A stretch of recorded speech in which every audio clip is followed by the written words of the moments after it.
Champion trophy 8 વર્ષ બાદ પરત ફરવા જઈ રહી છે.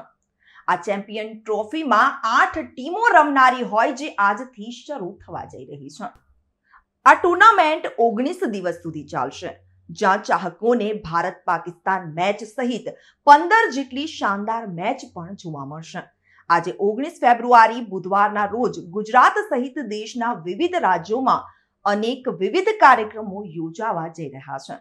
ચેમ્પિયન ટ્રોફી 2025માં 8 ટીમો રમતી જોવા મળશે, જેમાં ભારત, પાકિસ્તાન, ન્યુઝીલેન્ડ, દક્ષિણ આફ્રિકા, ઓસ્ટ્રેલિયા, બાંગ્લાદેશ, અફઘાનિસ્તાન અને ઇંગ્લેન્ડની ટીમોનો સમાવેશ થાય છે. આ 8 ટીમોને 2 ગ્રુપમાં વહેંચવામાં આવી છે. ગ્રુપ એ માં ભારત, પાકિસ્તાન, બાંગ્લાદેશ અને ન્યુઝીલેન્ડની ટીમનો સમાવેશ થયો છે.